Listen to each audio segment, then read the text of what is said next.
Let's see. Mic are good. Music be good. Everything's cool. Cool cucumbers. Okay.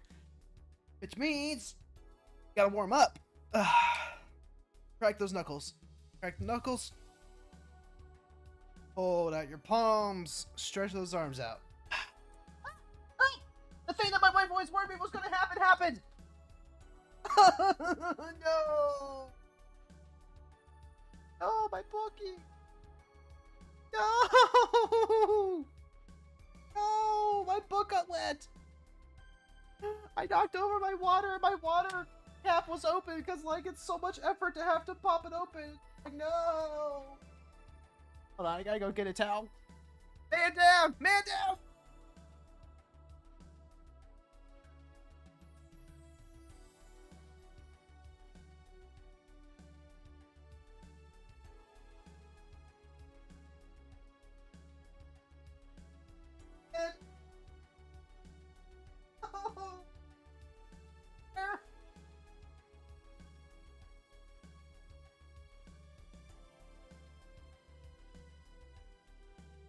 Oh, no, I'm good.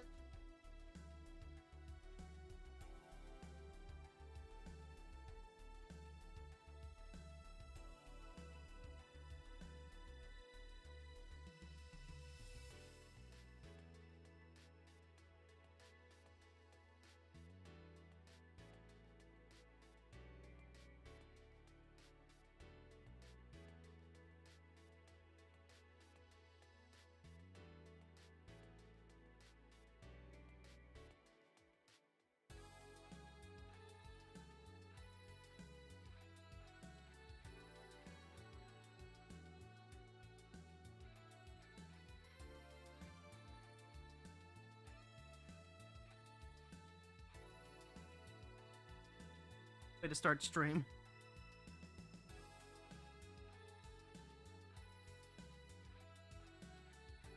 At least it didn't get the cards wet. Got cards on my desk and I've got.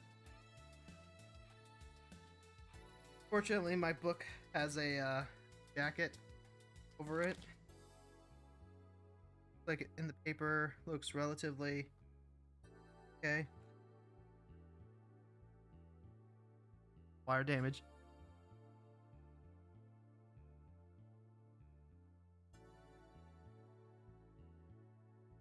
Got a little bit on my controller. Okay.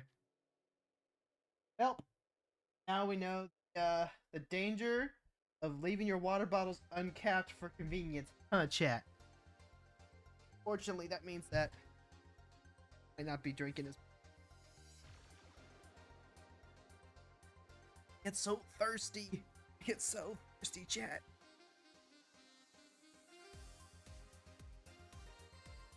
Let's go down. Today, the tears flow. Comfy. Try that again, shall we? Try that again.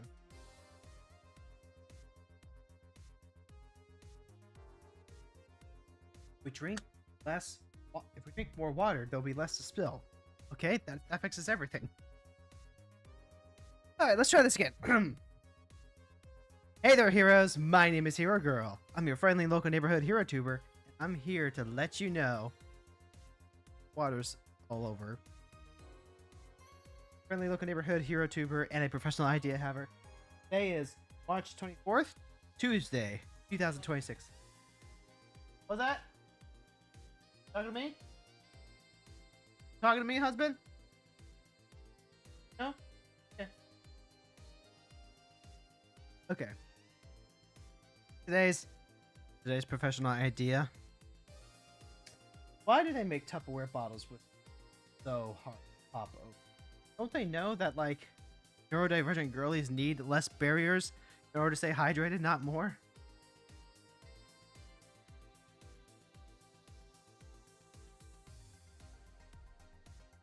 There's an essay for you. Fire bottle. How many obstacles can you put in front of a girlie before she's just like completely? Callan, thank you so much for the lurk routine. Thank you. Man, I was gonna have something like fun and interesting to lead off with today. I was gonna be like, you know, it's Futurama and Isekai.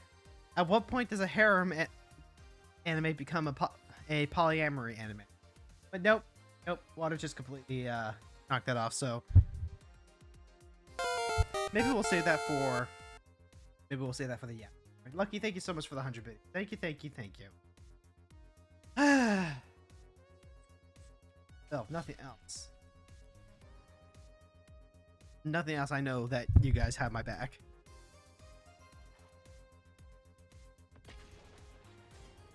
And it's such a small thing, but like needing to actually pop this lid over and over again is actually just like an actual thing. And it's so weird too, right? Normal people would look at me and they would be like, you just gotta pop the lid. You just gotta pop the lid. What the fuck are you talking about? And meanwhile, I'm just like, no. Alright, we're up against Garuda Doom of Deaths. This deck is typically a reanimator deck that may or may not string together with a combo deck. Which, judging by how aggressively my opponent mulliganed down to 5 cards. Yeah, okay. Thought sees me. Okay. They might take the Tireless Provisioner. I think Matoya is probably one of the better cards. Mana Leak, though. Okay, no Mana Leak. Understood. I think I lead up on Matoya, yeah. Only returns target creature.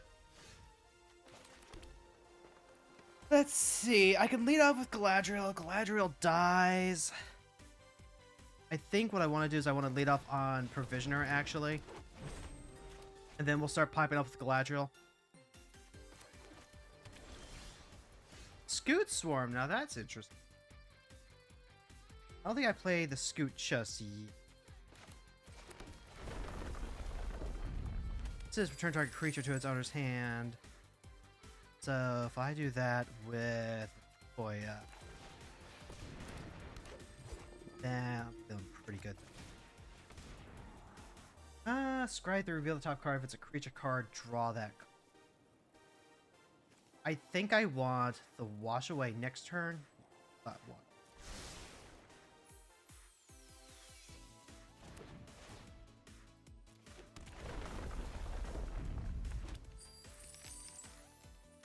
You know what? I'll attack with the Okay, so we got like what? One more turn? We got like one more. We got 5, 6, 7. This could just like go straight into a pass the turn. Pass. I might just Fainting Hope the Provisioner actually.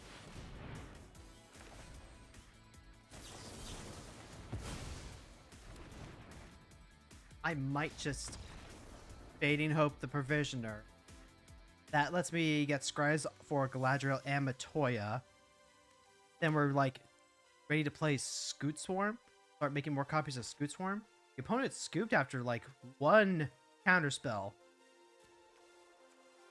They got a whole 5 turns to do their thing and they didn't do anything other than try and take a card out of our hand.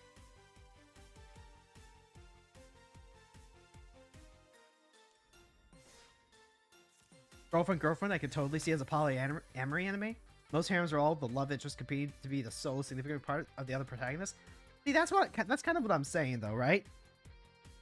Like, on the one hand, it's one thing to just like have all the girls be, or I guess. Well, hold on. We have to be gender fair here. There are harems where it's like one girl and a bunch of guys competing for her too. So like, you know, any given harem, regardless of gender, is still a harem. In harem, it feels like the competition is the point, even if it's not like technically a harem, you know, like Nisekoi, I think it's what it's called.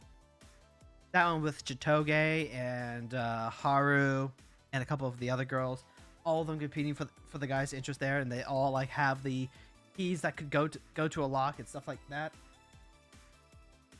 that is a harem because it's about the competition. It's about the, you know, will they, won't they, which will they type of thing. But then that puts it into a weird point with Rosario Vampire, right? Because with Rosario Vampire, that one is also very much a harem series, but it's also very clear that Skune, the main protagonist, is really only ever interested in Mocha, the first girl that he meets. And all the other girls are just kind of like obstacles that keep getting in between them. Although Yukari being like openly bi and then saying that she would love to be in a relationship with Skune and Mocha, that's very poly vibes, even if, you know, it doesn't actually get to go anywhere. Things to think about.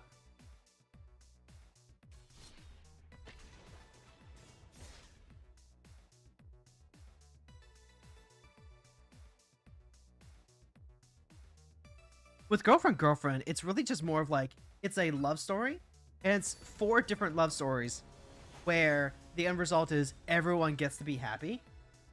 And I think that's the real difference between it being a harem story and it being a polyamory. Also, by the way, we're up against Egrix the Bile Bulwark. This is a Bolas' Citadel on a stick in the command zone, and it just needs to attack. So we very much need it to not reach the point where it can attack. This hand does not like Thoughtseize, but I think we can make this work, actually. Because if we can go land into Uro or land into Elvish Mariner, we have the land guaranteed. That's probably the reason to go with Uro then. Alternatively, Mariner. Getting Galadriel going right away? No, I think I just want to keep accelerating. Okay. And then we can go ahead. Dropping the Scalding Tarn means that our brainstorms get worse. But I think I value being able to hit the Hedge Maze. Build the Graveyard, threaten to recast Uro. Oh, they just have Clean to Dust. Okay. Well, them's the breaks. 100 Girlfriends, on the other hand, maybe it's poly. They aren't really fighting to be the MC's one and only. Whenever a new girl comes along, they welcome them in, no problem. That is definitely, like, an interesting point. Like, I think it's definitely a form of poly. But it's also less predicated on, like, I don't know,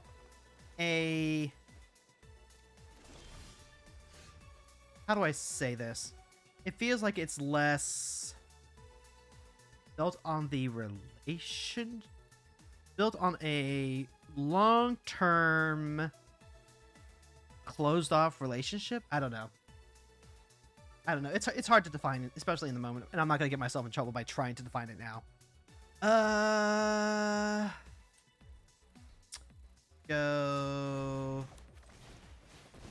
like Galadriel. We can go ahead and hold up Mana Leak if we do it like this. I think that's more important than trying to get my immediate scry value.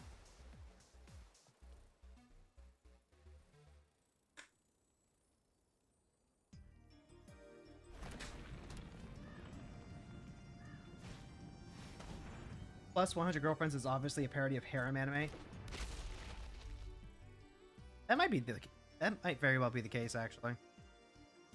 See, they currently got like 4 or 5 mana. Let's put this on blue. We're gonna take the scry.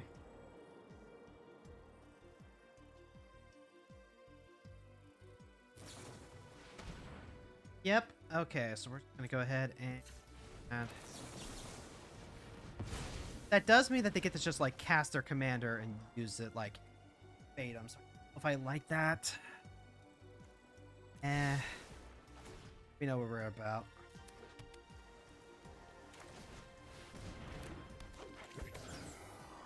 So they get to cast their commander. 3, 4, 5 if they have land. Drawbridge will give all their creatures haste. Yep. Alright, let's see if we're just dead. Maybe it was better to just, like, let Galadriel die then. I could just recast Galadriel, no problem. That would have been... Let's see. All this is out of the way. 1, 2, 3. I could do it on the next turn. If we get a chance to play the planetarium, then... Yeah.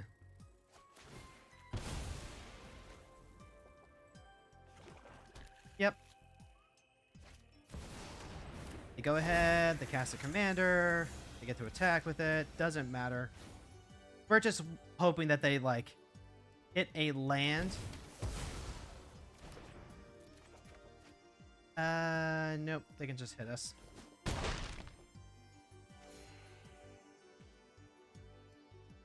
Alright, what else did they have? Well, that's something, I guess.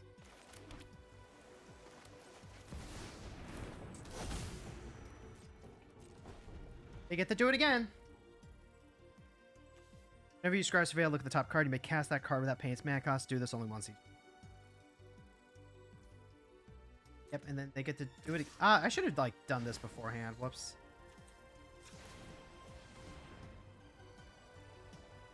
I should have done it beforehand in case I hit, like, full. Tamiyo's, I guess, is kind of relevant. Really matter?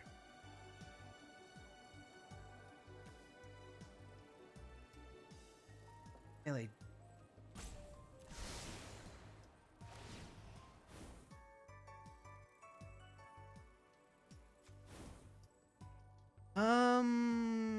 Sure. We'll go ahead and play Elrond, so that way Elrond is a lightning ramp.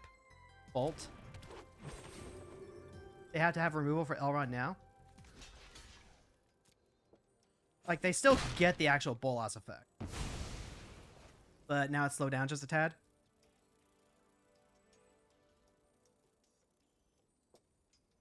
Let's see. Cost 7. They have 3, 4, 5. They need 2 more. They have it with power if they sack something.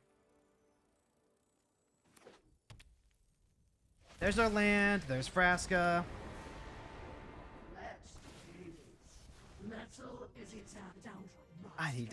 I really hope I get to find something. Notably, Planetarium of Wan Shitan is going to potentially let me dig for counter magic. Yep. And that's enough to just, like, guarantee recasting fucking Gwenum. Playing extra lands off the Dread Presence isn't going to matter. Vraska turning Galadriel into a thing might matter. I've already used my Hedge Maze here. So, Rainforest. Shuffling everything along. I don't know if that really matters. I would prefer to have this as a reshuffle effect later, I think.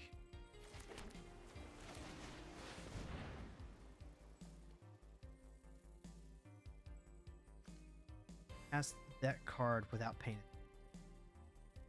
So if I want to dig for counter magic, I need to actually be able to just, like, do that in response to Egrix.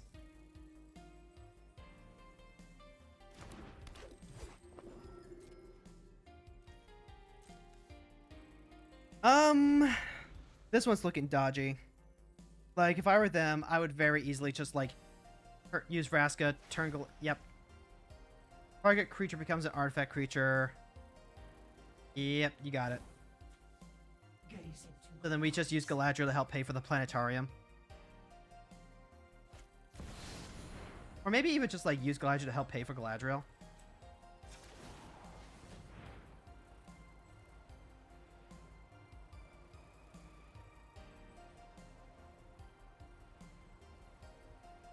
We're still, like, in a really bad position, but at least if we can deal with Egrix, we're...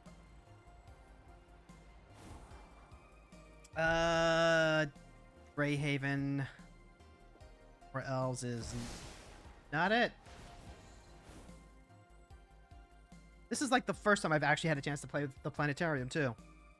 And it might be the only reason I have any chance of getting into this game. Gundam is just a bitch to deal with.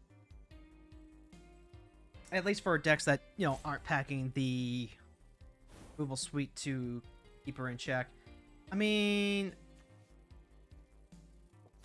I guess I'm doing it. I guess I'm playing the Grazer.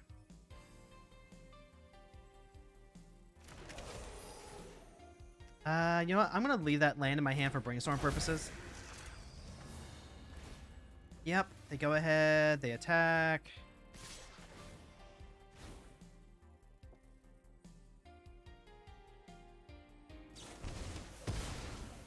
You know what? I'm tapping out. They still have a Vraska on board, so Galadriel's not sticking around to do any land drop things. I'm not like dead.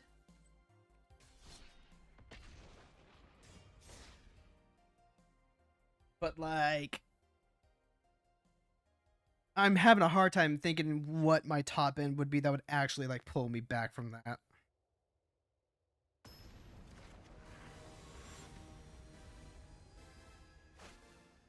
Okay, so we're up against a turtle deck. What are you? You're a 7 mana, trample, haste, 7/7. Whenever Raph and Mikey attack, reveal cards on the top of your library until you reveal a creature. Put that card on the battlefield tapped and attacking. The rest on the bottom. There's probably going to be a Tali style ramp, and literally the only creatures are going to be haymakers. So we need to stop Raph and Mikey at any cost. But then they're also going to be ramp. Yeah, it's going to be ramp, and then they can just play the haymakers. So as long as we have protection against them, we'll be fine. Get off on Arwen, I think. Hold off the Crossroads. I want to play this Temple of Mystery with the Crossroads afterwards, too. They're the starting players, so I get to untap the Crossroads. I can start with the Scalding Tarn, fetch into a Surveil land.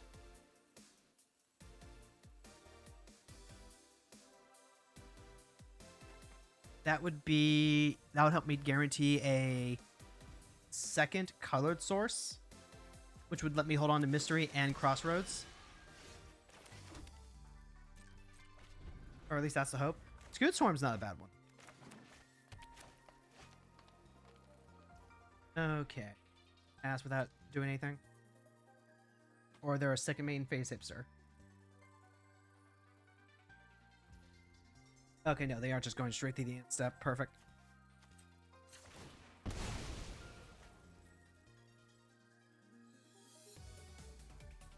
Let's see. What is my top end, actually? I guess Lorien revealed Chocobo Racetrack. Use Social Engineering. Yava would have been alright. That would have potentially gotten me back a bit. So, I have some top... I guess Coma helps out a lot. Coma shuts down Egrix if we don't die. Okay, so it's not, like, impossible for us to get back in that situation. That might have been a scoop that was a little too early. Livecrafter's Bestiary. That's a good card. That's not what I want to lead off on right now. I just want to find more land. I can go Crossroads. I think I'm willing to play Reliquary Tower. And then I'll pass while holding up either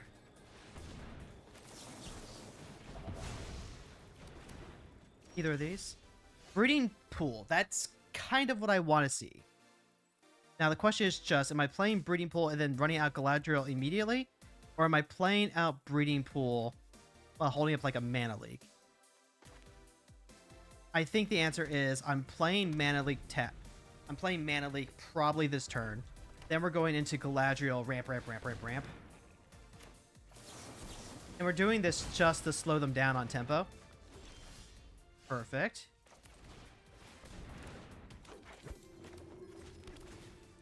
Scry, that is not a land. The Social Engineering is pretty cool. I need to hold up this counterspell now, though. Defense of the Heart. All right. All right, we don't have to do that. Cool. We don't gotta go crazy. If I do this, I'm holding up counterspell, and then not a lot else. Actually,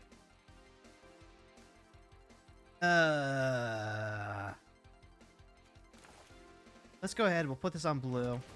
We'll take the scry.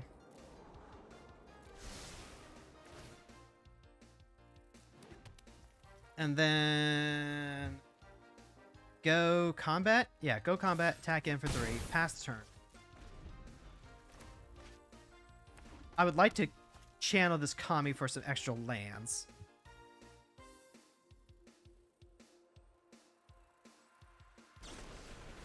Into his restoration, that's fine.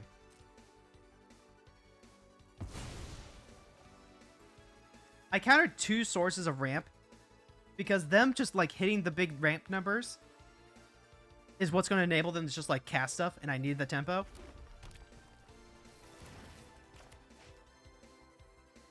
Let's see. Pass? Pass. With the Defense of the Heart out, they could like have just about literally anything.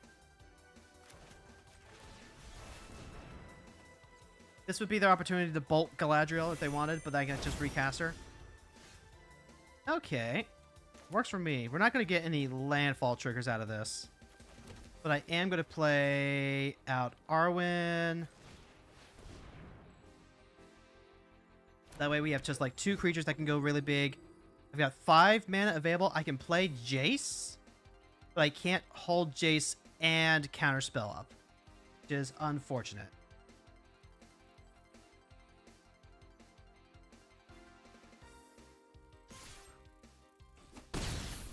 Alright, pass the turn. Now they can go ahead. They can cast Ralph and Mikey. Burgeoning, don't care about that. Actually, the Shifting Woodland is interesting, because even if they... Oh, Gnawbones? Am I forced to care about that? That's a 7/7 flyer. Whenever a creature deals damage to us, we just, like... The Raph and the Mikey are just so much scarier. This is, like... a huge problem. But I think I have to let that resolve.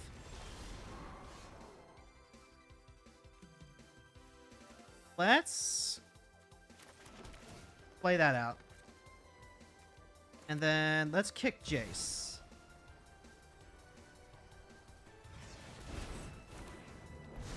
And then we're going to start kicking everyone up.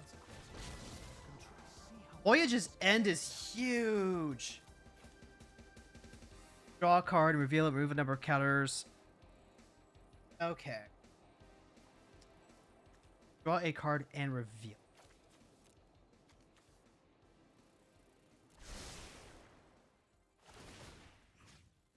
Target a creature. Make Galadriel bigger. And then...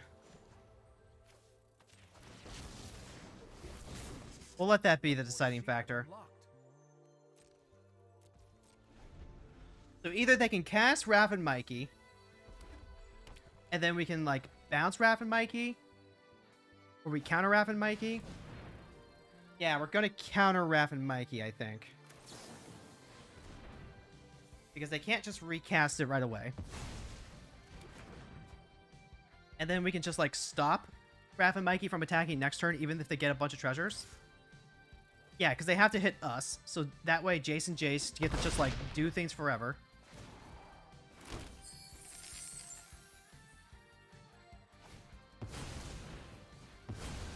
Yep. That's fine. We don't care about that. We're going to start going, like, really tall on them.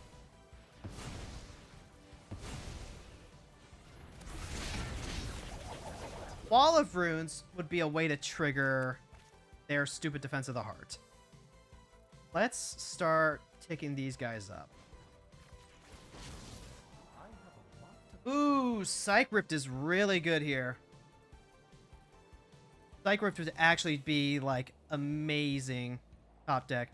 3, 4, 5, 8, 10. We have enough to do that. We have enough to do both.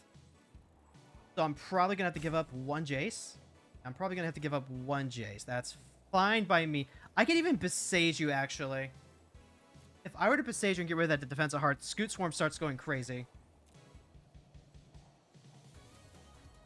So what if I was to go ahead and Besage you? No, I need the Psych Rift. Yeah, we'll go ahead and keep making Galadriel bigger. Decline. Now we're going to go ahead and draw a card, reveal it.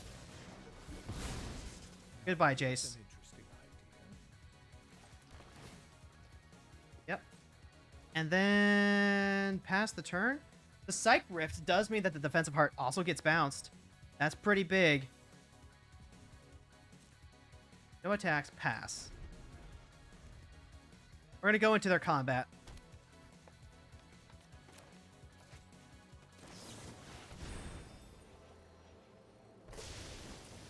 And then we're going to get to draw the Besage, so that deals with the defense of the heart.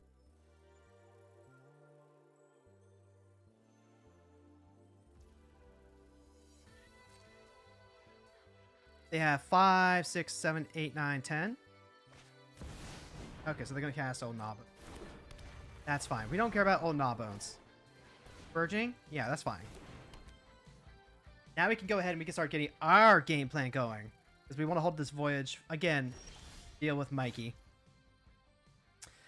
Alright, so first things first. Here's Scoot.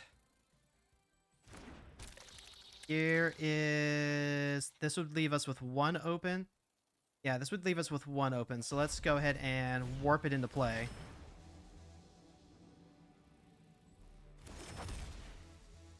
And now... we just have to remember to leave up 2 mana. 2 mana. That's all we need.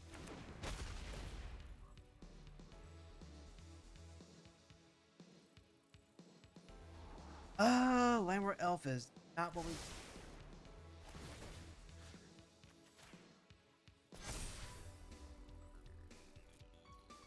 A Swan Song?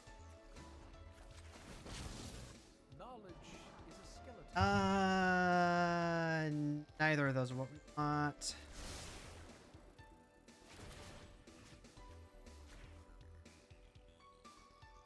Well, now Galadriel trades. I'm praying. I'm praying for like one land. Yeah, one land. That gets us going.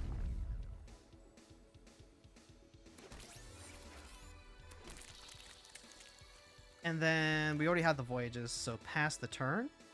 This is 6 mana to scry? No, pass the turn.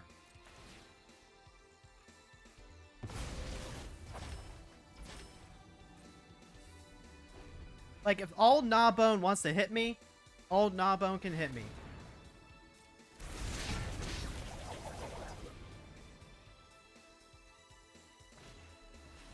Wolf Willow? Sure, absolutely.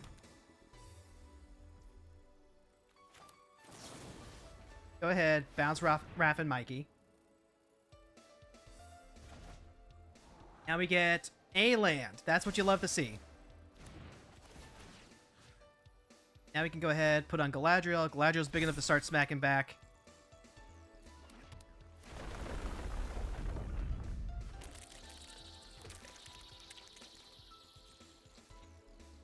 All Gnawbone can hit us. We don't care. We just don't care.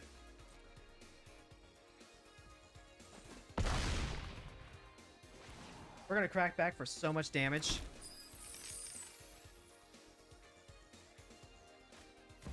Okay, so they're going to go with Defense of the Heart. They don't have enough to do that, so let's go ahead and hit this on their turn. I have 8, 10, 14... 16. I just need 3 more points of damage, actually. And I can get that just with Arwen. Yeah, I can get that just with Arwen now.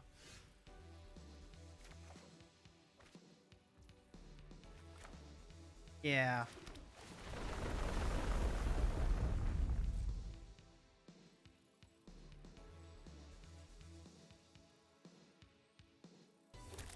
Let's see, that's 10, 14, 16. Solving mysteries is my specialty. Princess Yue can go on the bottom. I guess I just go ahead and start making Rowan bigger. Hold on, this is activate only during your turn. Yep.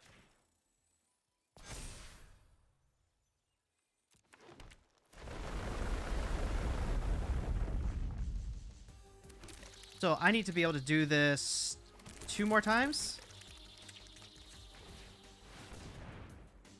Yeah, I can do this 2 more times, no problem. This will be Xaxes.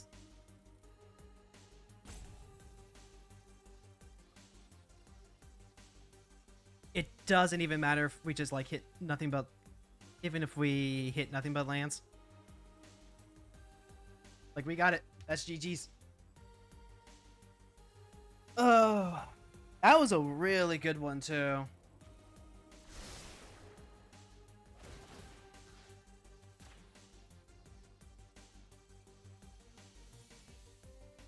Like, very intricate game. That Defense of the Heart really slowed us down, but we were able to dig and find the answer that we needed to get past it. That's 12, 16, 18. Yeah, we need to activate Arwen one more time to have Xaxes.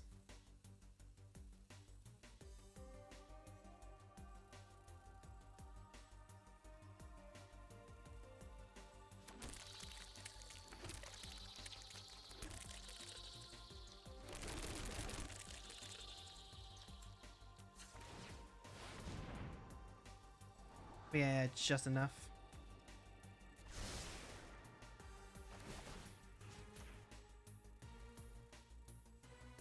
Arwen is at least simple. She's just a nice, easy scry all the time. Like, 1 scry equals 1 token. 1 scry equals 1 counter. Alright, now we just go to combat and swing for lethal. GG's.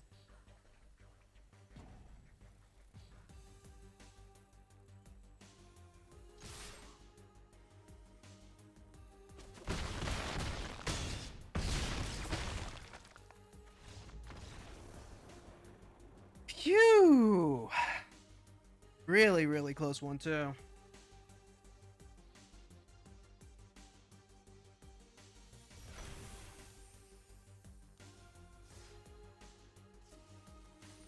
Jet, I am going to end up being pretty low energy if we do a stream tomorrow.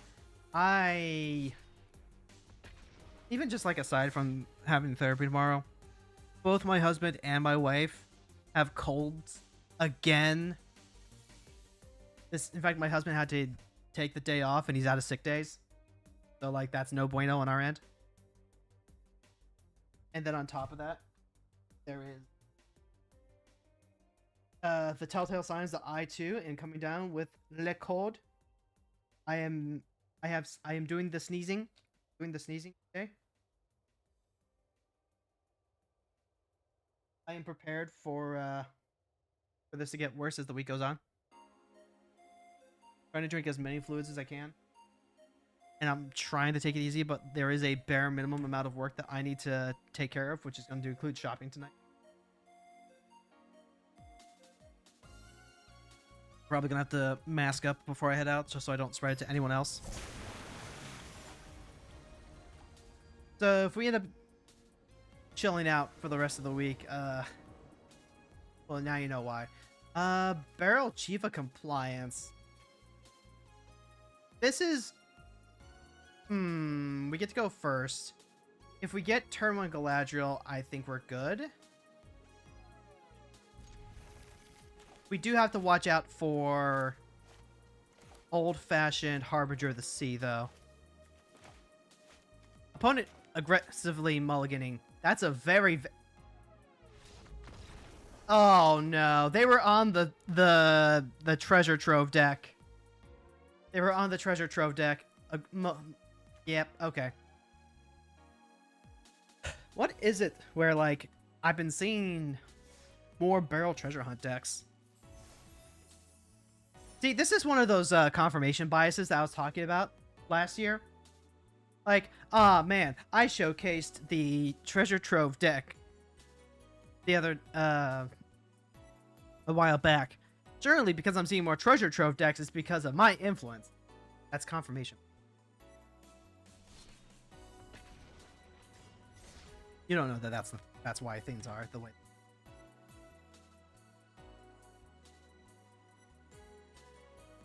Although that was on a... Yeah, we did that for a Final Fantasy Friday. Okay, if they're playing Quistis, Treasure Trove, then maybe we have a case.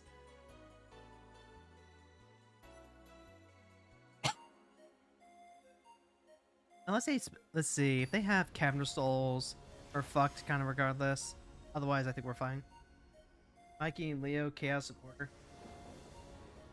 Alright, it's another turtle deck. Which one does it? What does this do? Whenever you put a counter on a creature you control, draw a card. The ability triggers only once each turn.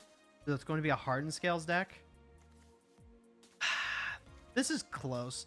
This is close to being a really good hand. If I had like any green source to play Kami and then sacrifice it to the Flare Cultivation, we're so far ahead. But this is the downside. Elrond might help us keep up. Nissa's okay. Flare of Cultivation's alright. Brainstorm with Misty Rainforest back up. The reshuffle is pretty cool. Misty Rainforest gets better with Nissa, but... Let's see. Elvish Mystic with Brainstorm. I like that. That means I can play Nissa into Fetchland.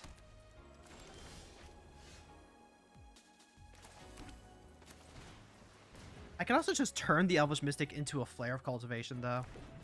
I think that's what I'm going to do. Just to make sure that we hit our land drops. Making sure that we have the island, so that way Mana Tithe is covered. I want at least one forest, at least one island.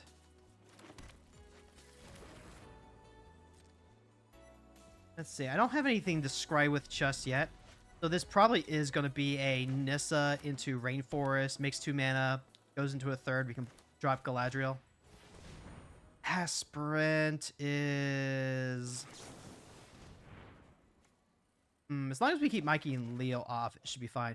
Matoya's huge for this, actually. Then put back the Maze's Mind, or put back Elrond. Elrond would actually help us keep up. With Matoya, I'm less inclined to play Nissa, but Nissa would help us accelerate better. Actually, you know, we're going to redraw the tome anyway. So, put the tome on top.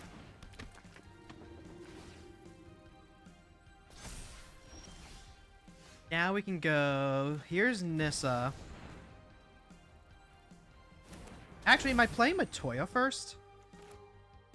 I might be playing Matoya first, because she had... What did you do? No, I think it's Galadriel, actually. Yeah, I think it's 10,000% Galadriel. I think I can recover from having to recast Galadriel more than I can recover from having to lose Matoya. Oh, yeah, then Elrond just, like, comes into play.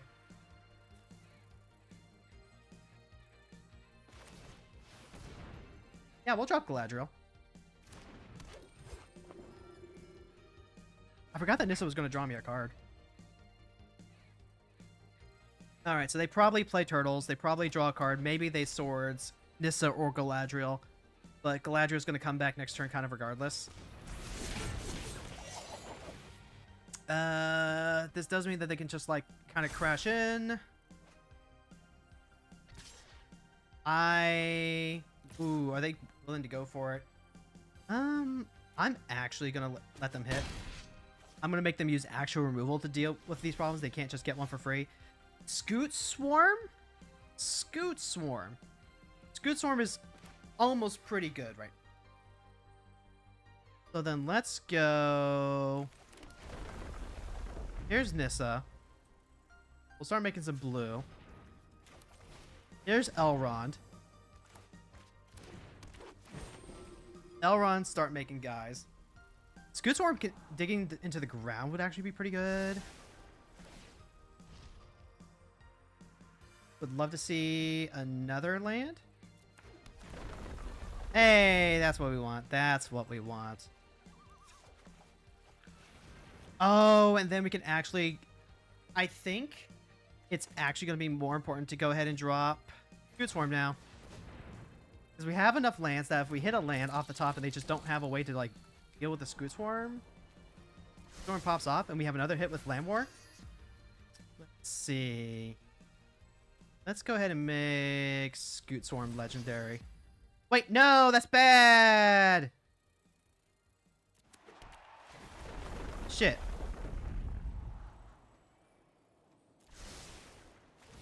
I don't want to make Scute Swarm legendary. Fuck. Fuck. Fuck. Fuck.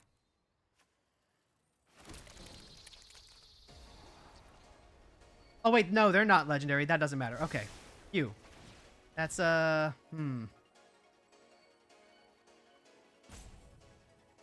Is this just gonna make, like, infinite Scutes, actually? It's, like, non-deterministically.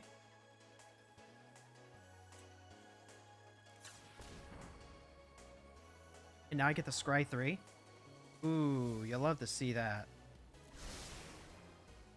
And now we can just, like, play Matoya, too? Actually, probably end up playing... I think we play Elrond, actually. If they have removal... Oh, they're going to go ahead and pop it now. They're going to go ahead and pop it now to get rid of Elrond, so that way the Scutes don't keep popping off. But it's too late! Oh, no, they're going to get rid of Galadriel?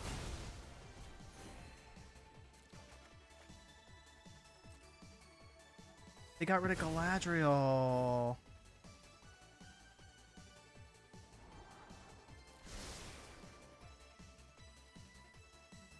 Alright. Well, I can recast Galadriel in a little bit, I guess. Do I just, like, play Matoya then? I think I just play Matoya then, don't I? Yeah, I'll just play Matoya then. We have enough Scutes that we can just, like, block forever.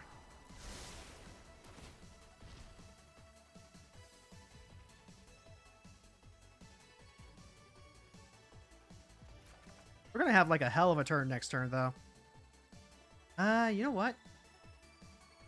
Sure. They have to, like, what? Use a combat trick in order to stop Nissa? I mean, if they have a combat trick, gotta be, like, what?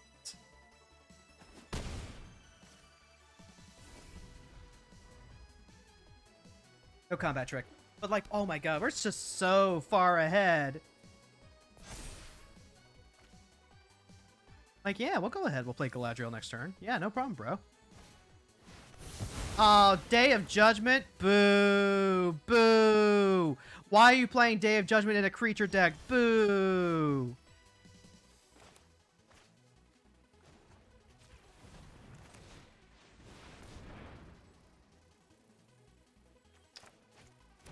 Playing Day of Judgment in a creature deck? What is wrong with you?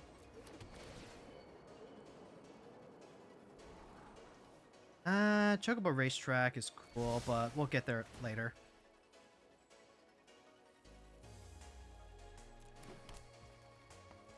Let's see, and then I can go ahead and play... Limeware Elf or Mate is this Mind Tome. Let's play Maze's Mind Tome, I think. There are 4 more page counters on this card. Sack it. Exile it, we gain 4 life.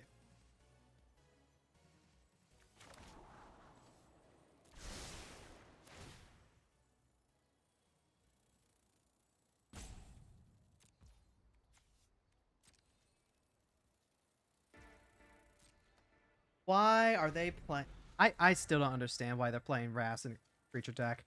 Like, it's not even a, you know, a one-sided Wrath. It's just straight up a Wrath. I guess maybe if they're trying to play this as green-white control, that could be a thing.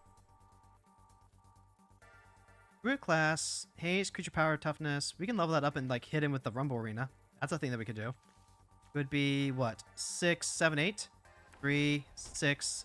7, 8. Yeah, we have enough to just, like, straight up do that. Yeah, we'll do that. Play the Druid class, level it up, beat him with the Rumble Arena. Yep, that's Quirion Beast Collar. Alright, so first things first.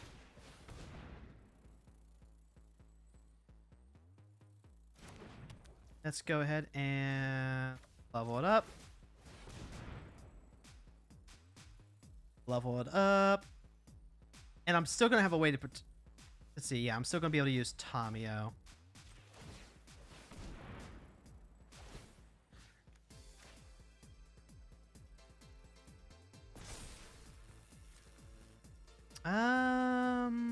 Let's see. Whenever you cast a creature spell, so if they have flash, she turns into a 3/3.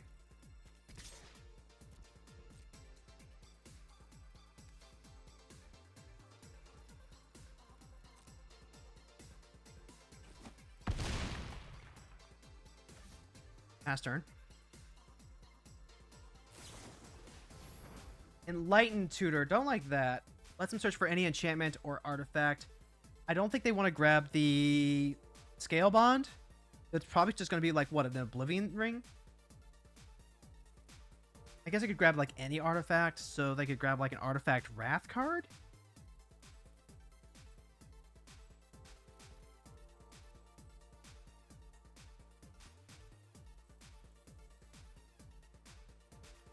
Gain life and we get to play additional lands.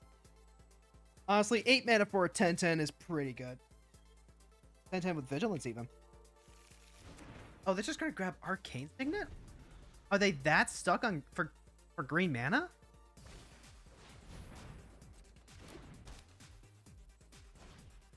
Ice Till Explorer, sure. Okay. Why is that in here? I am confused on what opponent is trying to do here. Maybe they were trying to play like green-white control, and they were actually trying to use this as like a draw engine. That's the only real line I could think. But then why is the Ice Tail Explorer here? Like, it's a good card, don't get me wrong, but maybe they're using cards like Bristly Bill, Ride the Spoof. Things that put counters whenever a land comes into play. I guess that's an idea, but like, I don't know. It's really hard to gauge what the opponent's cooking here. The fact that their best card to grab was an Arcane Signet.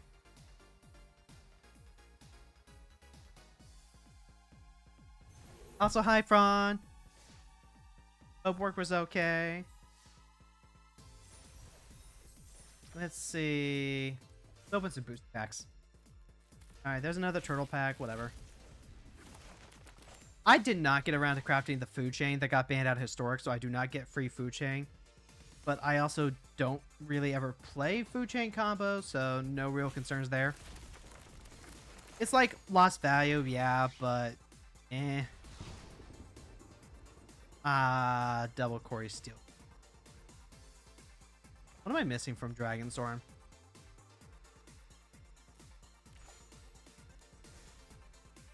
I clicked on Pro.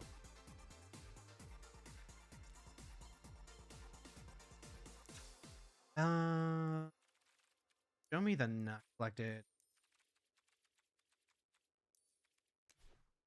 I don't have Tigum, DC. That creature control with mana value X other than or mana value X. Barthing Pod, but from the Draco Genesis, Baron Step Siege. This is the put a counter on each creature you control. Give your end step, you put a creature. Yeah. Give your end step if a creature died under your control this turn. Each opponent sacks a creature, so it's either a Grave Pact or it's a worse Grave Pact, or it's put a counter on each. More of an Endless Song just straight up makes 2 5/5 elephants. That is so. That is a beating. That is an absolute beating. Basically, like a super Call of the Herd. Full power and toughness of each creature too. You could Severance Priest. This one is the when it enters, target opponent reveals their hand. You can exile a non-land. When this creature leaves, they make a spirit with power equal to its value. It's the Skyclave Apparition variant. 3 mana, destroy target non-land perm. Yeah, this is the 3 mana Vindicate. Mill 3, you can discard a card. You do return target creature or land from graveyard to good staple. And then there's the worst Tival, which is so crazy that a 5 mana 6/6 flying lifelinker is just worse than the 4 mana self-contained army in a canned engine. Absolutely wild. What about... Actually, hold on. What about the... Alchemy Tarkir? I'm missing the Stonehide Ancient. This deals 2 damage to any target. The next dragon spell you cast costs 2 less. When this creature enters, return all non-dragons to their owner's hands. That's... Hamza is kind of a fun commander to build around. Whenever a creature you control is turned face up, you endure X, where X is its toughness. And then it has landfall. Seek a creature card and manifest it. So you can just grab any creature card from your deck and put it into play as a face-down 2/2.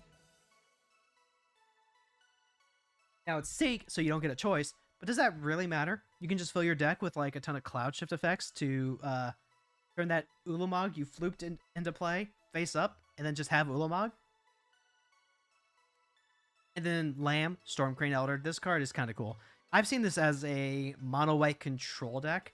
It just snowballs all these fucking Monastery Mentors.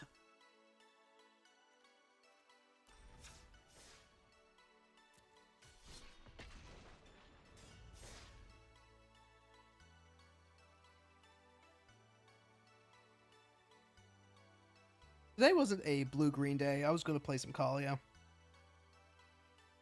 Specifically, Xenoseeker, the 3 mana one with Flying and Vigilance. She's a mid-rangey as hell deck, and I want to kind of explore that a little bit. I built her partially as a reanimator deck because I think that's probably one of the better ways to do it. I was thinking, oh, that's right. If you have to discard due to hand size, then like that's good because then you can reanimate. So this is just straight up Lurrus of the Dream Den. Not Lurrus as companion, but Lurrus as commander. Let's see. There's a greatness at any cost is pretty good because it's a continuous try ability. Player of Cultivation gets a lot better if we have like a Mana Dork in play. Druid class, Strict Serenade. This does counter Lurrus. This is a little bit of a sketchy hand. I think In Search of Greatness makes it keepable though. So as long as it doesn't get Thoughtseized out of our hand, we're alright. And if we do get Thoughtseized, then we can go into backup plan of Druid class, Player of Cultivation, then try and start snowballing with Galadriel. Unless they have Dark written next turn, we're not going to worry about holding up mana for Serenade anyway. I will need to... Spectacle of Destruction. Yep. That's, I would say that is fairly telling. Let's go ahead, lead off on Scalding Tarn so we can surveil. The fetch lands are very valuable for that reshuffle. Alright. They get a 2/2 bird. I'm less worried about the 2/2 bird and more worried about like what Lurrus is going to do. So hopefully we get this going before we have to work. Hit. Am I dropping In Search of Greatness right away? Uro. I could play Uro and get another land into play. I can't Flare of Cultivation. I think I'm just tossing Uro away and letting him hang out for now. Birds of Paradise. That is huge for us, actually. And I'm going to tell you why. Because we can go... Let's see. Is it Druid class, actually? It might be play Druid class, actually. Here's Druid class. Here's Birds of Paradise. Here's Sacrifice Birds of Paradise to Flare of Cultivation. Yes, that gives Spectacle Destruction a counter. But now we can go ahead and grab 2 basics. gain the extra life. And, if, for whatever reason, they kill Galadriel, then we're going to use her to feed Uro. Simple as that. Oh, and the Paleon Tear? Alien Tear. Okay. How am I feeling about this? I've got like 2 land drops I can make. So I can go land... Let's see, play this. Land drop, land drop. I like that. Rather than playing Galadriel into open mana, we're just going to go land drop,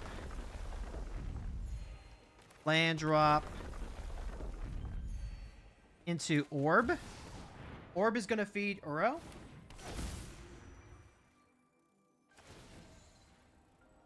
Alright, we're really far ahead on... Let's see. Do we want to land for next turn? I don't think we do. And then they're just gonna, like... mill everything anyway? You know what? I'm gonna go ahead and feed Uro while doing just a little bit of chip damage. That's really the important part. We'll let our next draw just go completely up the chance.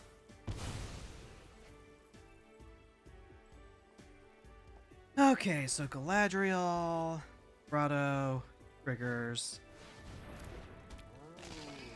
They could just, like, exile Uro. That would actually be really bad for me. Alright. Yeah, let's...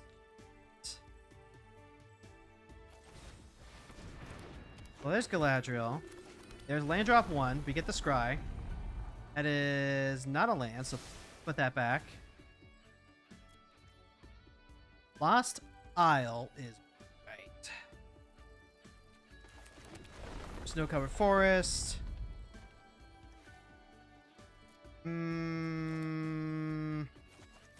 Sure.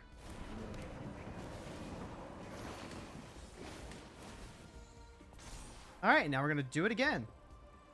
Alright, so notably, like, they can just mill the cards. And then we lose the void forever, so, like... I'll just take the off chance that they decide to not. Oh, hey, prime time's coming up. Can't beat the top of the deck, can ya? If they exile Uro, that doesn't draw them cards off their spec. Vaccine Bauble. That does shut off the free spells, and it's just like a free draw effect with Luris. That is essentially 3 mana draw a card. No, that's essentially 2 mana draw a card.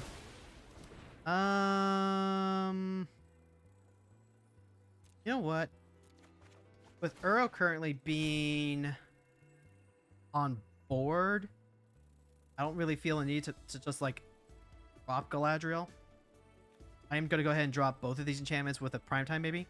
5, 6, 7, 8. Either drop one of these. So I'm probably dropping In Search of Greatness next after this. Okay, yep. So now Uro's dead. Oh no, they killed Uro! And Spectral Discretion is just, like, on forever. Well... They can keep killing Galadriel, and I can keep trying to spin my wheels here.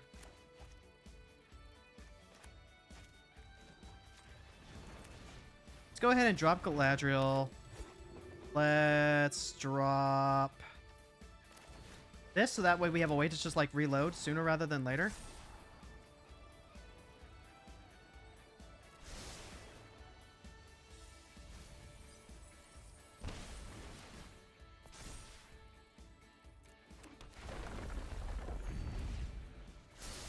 Like, they're just gonna keep killing Galadriel.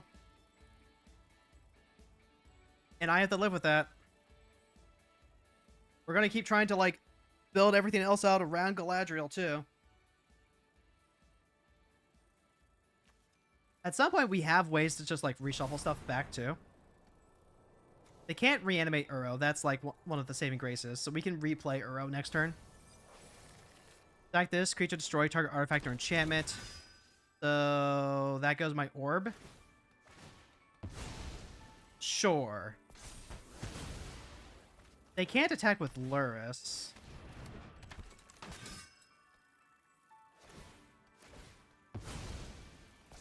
I guess they can, but like 5, 6, 7, 8, 9, 10.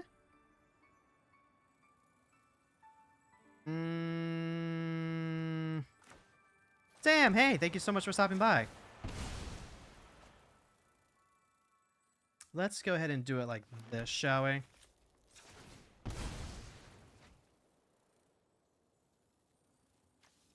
Well, all of my things are also just like shut off too. So, you know, there is that. Let's go ahead and eat. I don't really need any of these. Yeah, let's go ahead and eat the lamp, actually.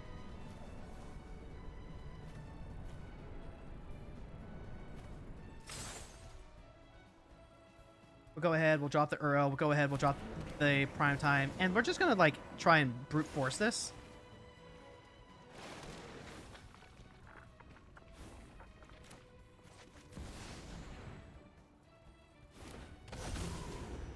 Like, yeah, here's prime time. We can go ahead and grab 2 more Scry lands. Castle Ventures would also be... Can't grab... we can grab Rumble Arena. Yeah, grab the Temple, grab Rumble... Or maybe it's Castle Ventress, actually. Nah.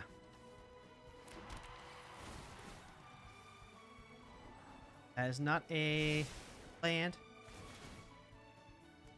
This is probably getting blown up next turn.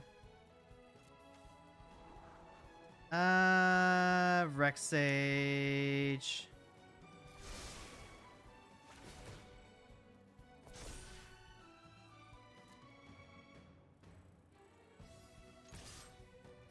And like, yeah. We'll just keep beating in. How's the match going?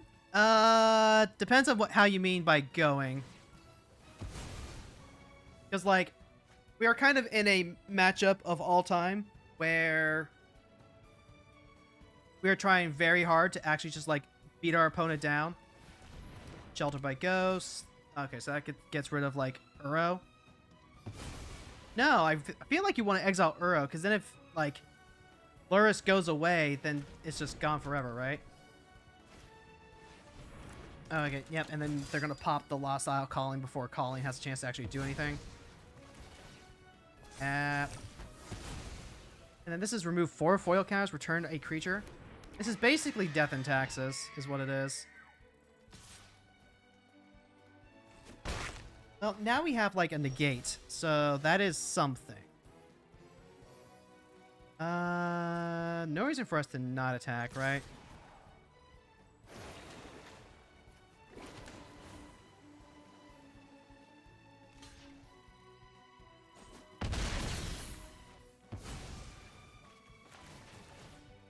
Yep. I think we're pretty thoroughly cooked, chat. Because even though, like, I have a ton of decent cards in here, fact of the matter is, their value engine is online and mine is not.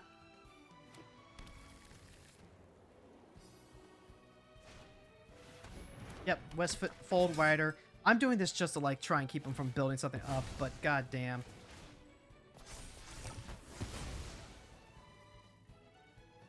Luris is in fact a broken card. Ooh, once during each return you can cast a permanent spell from among non-creatures. Let's see. Cast a permanent spell from among non-aura, I am tapping. Okay, you know what? I'll attack with Uro. And we'll see if that's... 9... Sure, you can have that. I can't stop it.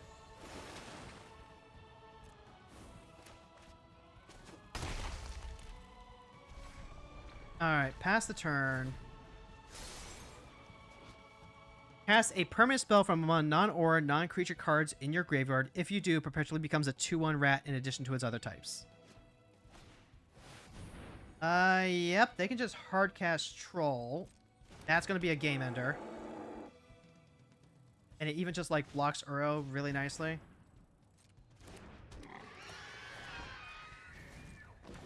Yep, there's the Bauble that they cast as a rat. Uro is now forced to be on the defensive. Okay, that's something at least.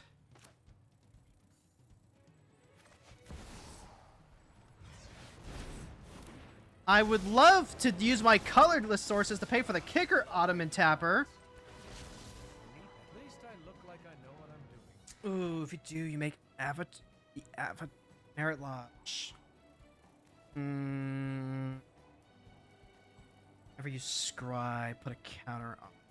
Sure. I could, like, lose a Jace, draw the Elrond now. That would help out a lot, actually. Yeah, let's do that.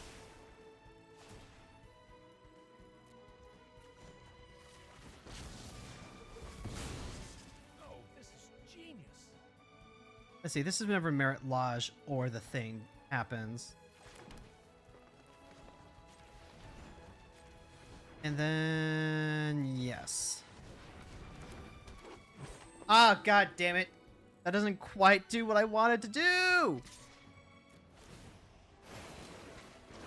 Alright, so I guess they could just go ahead, block with the troll. Nope, that you're gonna gain 3 life.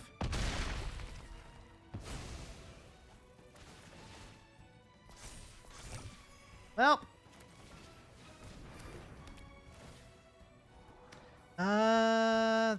That is actually a fine draw if it gets rid of Spectacle Destruction, but it's not going to.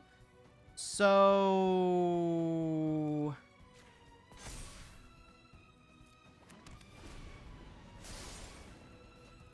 game's not over yet, but game is going to be eating into Final Fantasy time, apparently.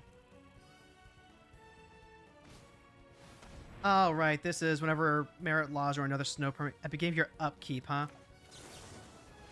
Alright, so then we'll go ahead and stop it for a turn. Then they have to use the bat to get it back.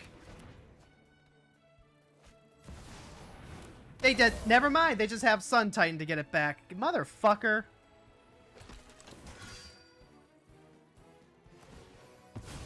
This fucking thing has been ruining my life. This fucking thing.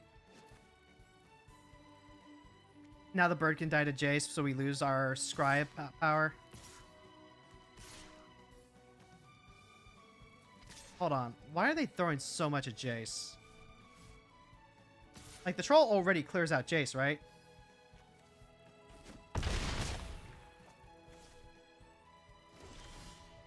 Alright. Uro attacks in. Uro just gets chumped. I need to... whenever you scry, put a counter on each of up to X target creature where X is the number of cards. Okay. We're going to look at 2 cards. We're going to put a counter on both Galadriel and... has to spell the target's a creature.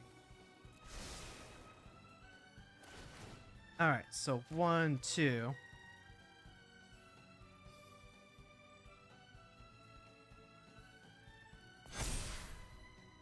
Lucky, thank you so much for the Hydrate Redeem.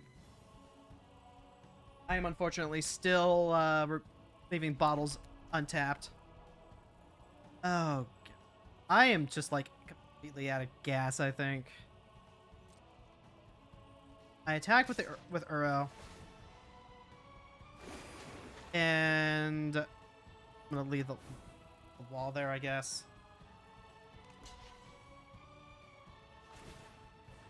Yep. Stack it, draw a card. I can't beat their engine. I can't beat their engine. I need to draw something, like, amazing just to, like, even have a chance.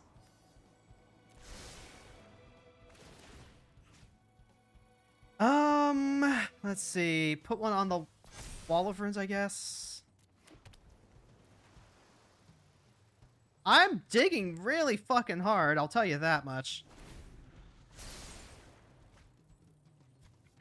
Fury's Farm Annals, Vexing Bauble, Static Prison. But they can just, like, recast again anyway. Counter becomes a target of a spell and ability. I'm doing this just so that way it's not for free. They still have to use Luris for the turn, I guess. Or they can just, like, use the Mischievous Lookout.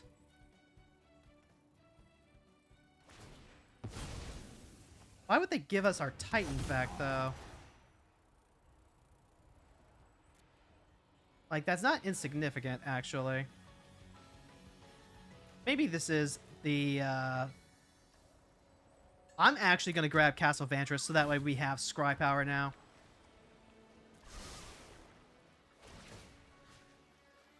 Let's see. Put one on prime time, so that way that gets to be a draw.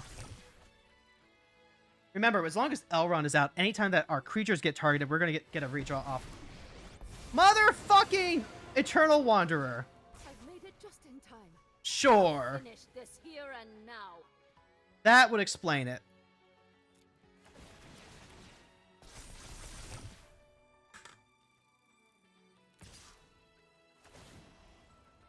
Yep, and then they can go ahead, they can bring back Luris and start bringing the chain back. And then, yeah, we're gonna go ahead, we'll sacrifice the Wall of Runes. Ah! The Luris is too fucking good!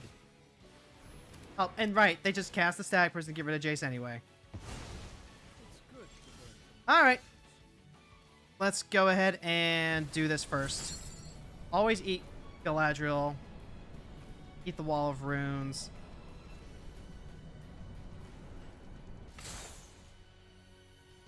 Yeah, we'll put the Galadriel back into our command zone. Yep. And then, what do we need? Tap, tap, tap. Here's Galadriel. Here's Princess Yue. Pass the turn. Here's the funny thing. Wandering... You know what? I'm just fucking done. I'm fucking done. Like, we are playing so much Magic and not doing anything. Because between fucking Luris and Sun Titan and the Eternal Wanderer and the Spectacle Destruction and their Vat of Rebirth, like, I can't break through this. I can't. Maybe I hit a Cyclonic Rift off the top. But, like, doing that is just going to take too fucking long, and I want to go play Final Fantasy. GG's, opponent. You built a fucking strong value engine. You understand that, like, the power of Luris is not that you get to be cute and play an extra commander. It's that you actually get to just play Luris as your commander and do really fucking disgusting value stuff. Like, congratulations, kudos, you built a really good deck. Send tweet.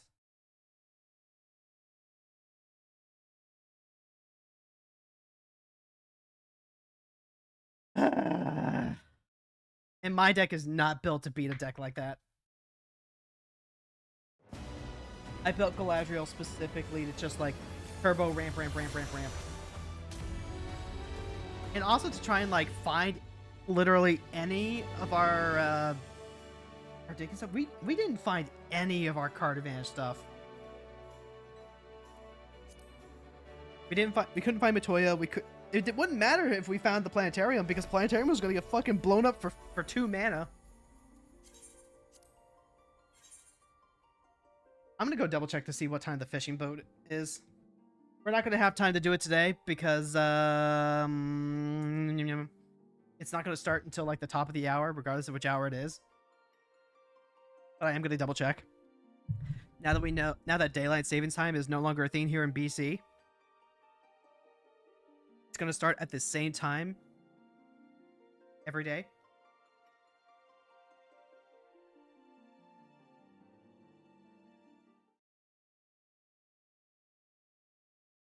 Honestly, if I didn't have, like, other things I wanted to do, I probably could have kept playing that game to try and, like, find my out into, like, the Psych Rift or whatever, but I just have too much stuff to do.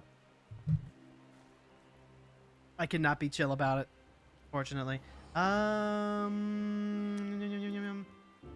Oh, that's on.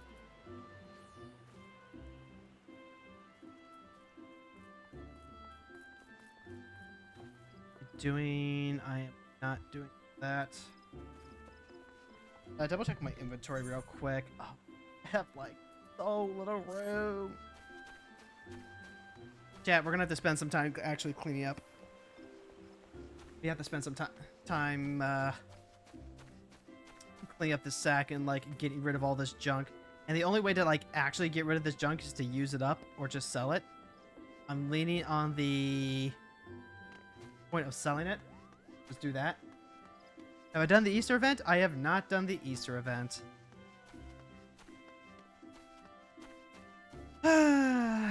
And we're probably not going to do it today. I can tell you that much. Not with the late start. The more I must thrive. The more I must thrive indeed. That's the mark. Okay. Fortunately, my retainers are like super light on sellables. So let's just go ahead and drop everything there.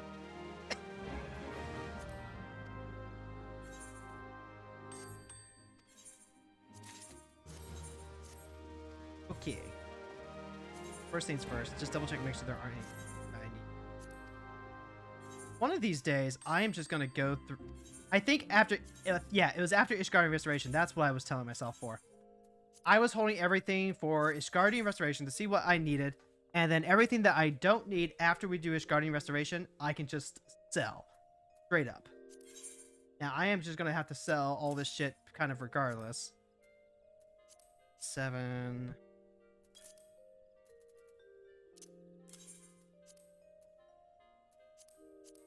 No way that's the actual price.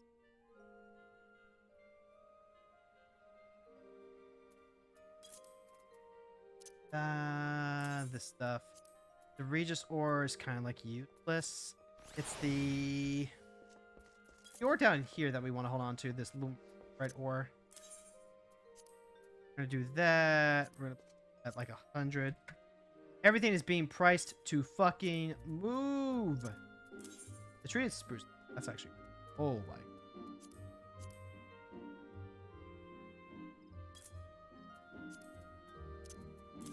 Dragon scales, those are drops.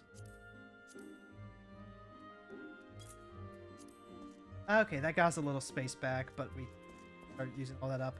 The paints... Oh my god, I can't wait for the paint update. All my saddlebag is just like full of paint, so having that condensed down means that I can just move some of my bait over. Okay, so next thing's next. We're gonna go and check Limsa for the fishing boat, and then we'll go do our Moogle chores. The Moogle chores are like the one thing I really want to stick with. We gotta like run. I could just like teleport there, but we'll see. Or shit. And then it's Moogles. While we're doing Moogles, we can technically go into PvP. Do I have time for PvP today? If I'm trying to like move a bunch of stuff, I'm still not at the point where I have the horn yet. I might just need to deal with it. I might just need to deal with it and keep going with PvP until we have that horn. And once we have the horn, we can just like not be done. We can be done with PvP. Like, those are the two big things that I think are eating up most of our time. And then you have to remember that we're also in the middle of trying to take care of our Wondrous Tales. So let's do that today. We'll do the Moogle chores. We're not going to do PvP. We're going to go ahead and keep up with the... Yeah. We're just going to go ahead and keep up with our weekly Wondrous Tales. Oh, there's the cat. There's the cat that never moved.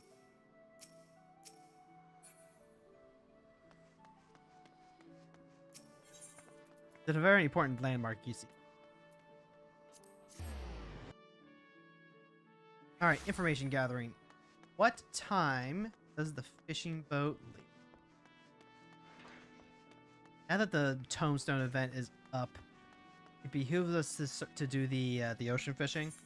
And also, ocean fishing is going to get our fisher up to level 100. We are just going to be maxed out level 100. Recruitment will start again in 1 hour and 34 minutes. Okay. Chat. This is perfect.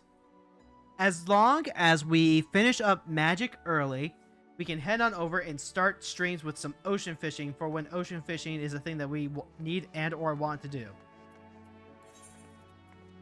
This is brilliant. I love this.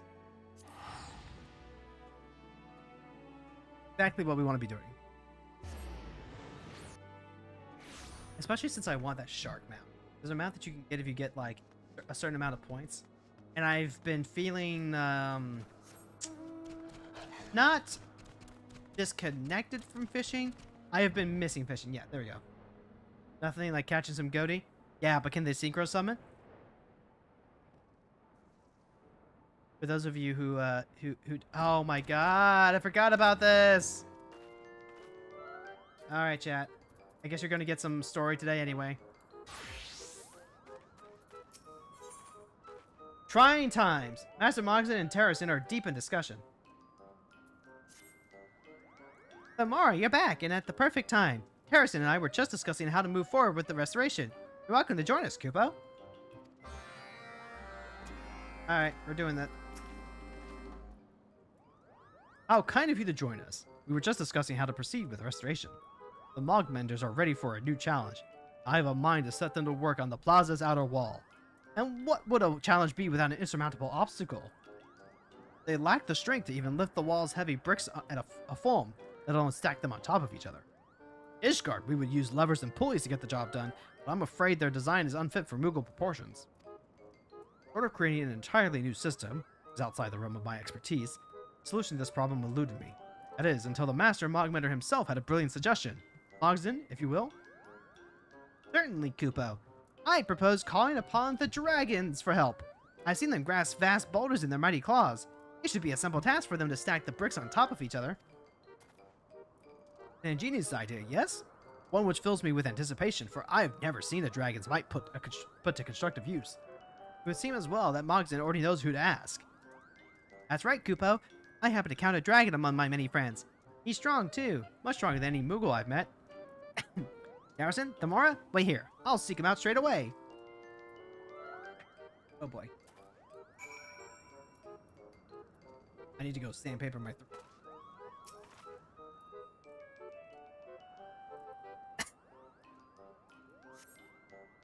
We're definitely not doing PvP today. Is it any wonder that this is part of the daily grind when we just have like so much stuff to get through? We are returned, Kupo. Meet OD.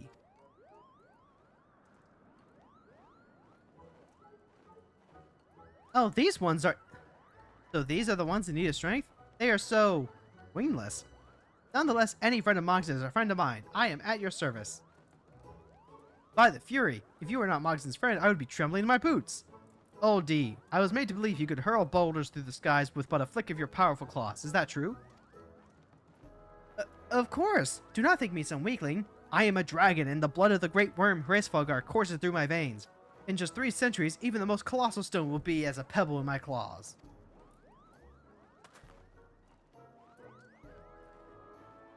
Did you hear that? We need only wait 3 centuries. Fortunately, I have no pressing engagements for the next 300 years. What about you, Mogson? Have you the time to spare? No, certainly not, Kupo. Oh, there must be another way. I know. Oh, D, we have a surplus of foodstuffs thanks to Mogmul's shrewd management. Eat your fill, and before long you'll be as big and strong as Hraesvelgar. Right? Mogson, you are always so short-sighted. How many times must I tell you the quickest solution is not always the best? But don't you understand? We can't wait 300 years. By that time, the ponds of every Moogle and Mogham will have gone to dust. My apologies. I sometimes forget how very fragile you Moogles are. I suppose we will have to entreat my older brother to help then. Let me warn you, however, that he can be a bit trying at times. But worry not, for I am certain we can sway him to help us one way or another. Thank you, OD. Oh, I know we would find a way. However, I know there's still more work to be done, Soon I'll be able to add persuading a dragon to my list of accomplishments. But as they say, there is strength in numbers. Pray, accompany me as it may lend more weight to our request. Alright. Well then, let us be off. My brother, way off. Usually spends his time deeper within Zenith. I will go ahead and see if I can soften him up before you arrive.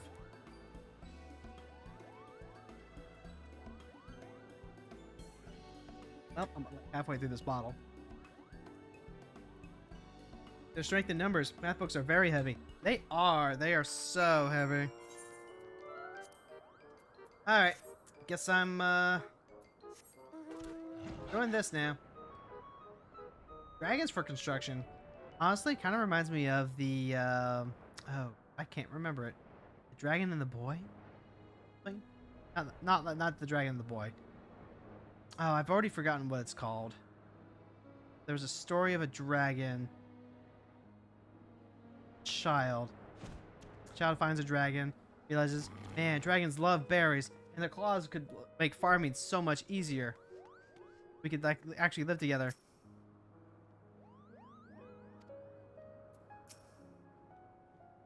My brother has requested I hear your plea, and I shall not deny him.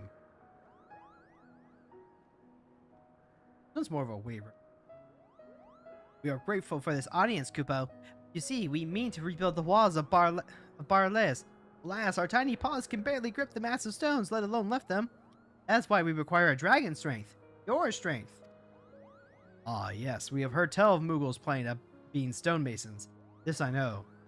I care not how or where you conduct your games, or whom you choose to imitate. However, I will not be made party to such whimsy. Way off, with all due respect, you are mistaken. This is no game, Kupo. We're pouring our heart and soul into repairing Barles, and it is only the beginning. Brother Mogson tells the truth. He is wholly devoted to this task. He's even forsworn trickery.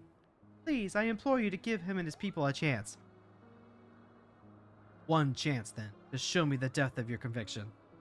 If you truly are a crafter, then craft something for me. That which cannot speak, yet can be heard. Present it to me, and my strength shall be yours. What? I mean, yes, of course. Tomorrow, let us return to Barles so we can begin work on Wayaf's request forthwith. So, like, bell? Something that can be heard but does not speak? Yeah, there's gotta be like an instrument or something, you know?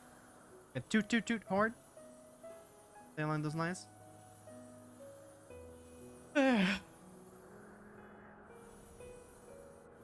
Don't worry, chat. We'll have the harem discussion someday. We were having it in the Hero Girls server. I had to kind of leave it off. The hairstyle in the next Moogle treasure trove is a Wolfmarks exclusive, 18k. I think I might have that one already. I don't know what to make of Wayaf's words. Something that can speak but can't speak but can be heard. Oh, my palm aches from trying to wrap it around his riddle. Perhaps I should just trick him. It can't be much more difficult than tricking a Moogle. I jest, Kupo. Worry not. I won't rest until I've deciphered his strange request. Tomorrow, let's put our palms together. Together, we can chip away at the question until the answer takes shape before us. What could it possibly be, Kupo? Tomorrow, you've traveled to all manner of places. Surely a worldly adventurer such as yourself can offer some insight. Well, some folks say that dragons have an insatiable lust for treasure. Treasure? Well, we value nothing more than our Kupo nuts and the shiny tools made by the landlords. I don't see... Wait, there's another treasure, Kupo. That's right. The horn we use to call upon the great Gracefogar. A horn which cannot speak, but indeed can be heard. Oh, it's an instrument Wayhoff wants. Now, I've always been partial to tuning the horn myself, so I believe crafting one should be proved simple. However, I would entrust you with a separate task. A quality mouthpiece, while small, is indispensable. We want the sound to impress, and I would trust no one but you to craft a proper one. Mogul should have any materials you require. I await your masterpiece, Kupo. Alright, let's go make a toot horn. You've come here for materials? Very well. That would be 30 Kupo nuts, please. You should see the look on your face. It was merely a jest. Please take as much as you require, free of charge, of course. So very nice.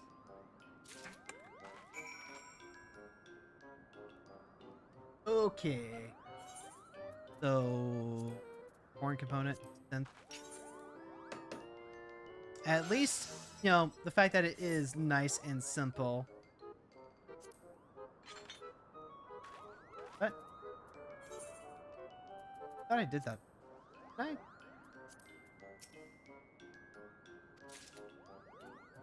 Paired? Horn component. Alright. Oh my god, it actually wants me to make a high quality horn component. Okay. That's a first. Go ahead and just like throw these out. I didn't notice until I actually looked at like the little quest log, but like, wow. Way to just like, you know, completely throw this. Oh, actually, you know what?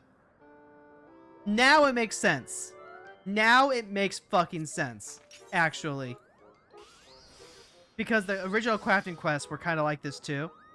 They had you start with making low quality stuff. And then they moved into, well, now you have to make high quality stuff. So this might have actually gotten a little bit more involved. Okay, you know what? We can work with this.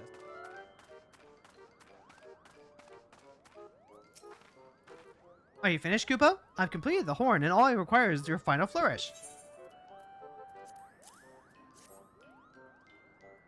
But, like, I wish that they would just have us do high quality for this. Come on. This is even better than I could have hoped, Koopa. Any Moogle will surely be proud to toot on the horn, even Chieftain Moglin.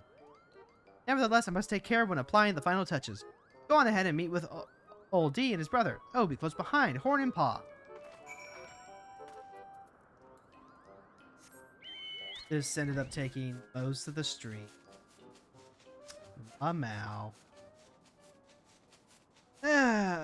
I think I'll just have to, like, you know, accept that we're gonna have to take care of these stream. And that's fine. Y'all enjoy the story time, don't you? Story time isn't something to be shunned, it's to be enjoyed and loved.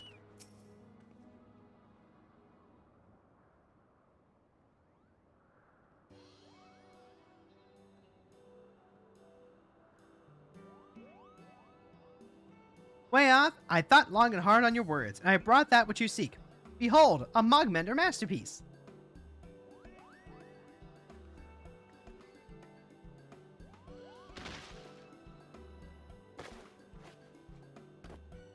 Doot doot.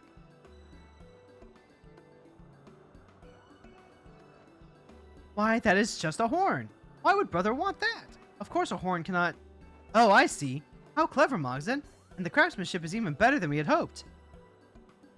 Do not feign knowledge, OD. You did not know the answer.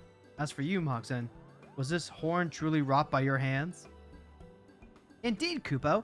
I put every ounce of my skill into this construction. Every ounce, as well as a dash of Thamor's skill for good measure. A horn does not speak, yet it can be heard from even the highest peaks. It would seem my trial was simple before the combined efforts of man and Moogle. I am impressed. Accept my apologies for doubting you. That means that you'll help Mogson? Splendid, but brother, I still don't understand why a horn is so important to you. How much you have yet to learn, though I am sure you were taught once before that our songs are as roars to their ears, though alien and unfathomable. So it was that Hraesvelgr bequeathed a magic to men, that they fashioned sacred instruments to join in the chorus. The horn entrusted to the Moogles is but one of these works. If you would have my aid, you must wield an instrument worthy of calling upon my kind. I believe this horn will do nicely. An instrument to summon dragon? It's that good, Koopa Lopa? No one has ever praised something I've made. This feeling is better than eating 3 Koopo nuts at once. Ow, that's high praise. I apologize. I got a little carried away. Now where were we? Oh yes, way off. Allow me to escort you to Barles.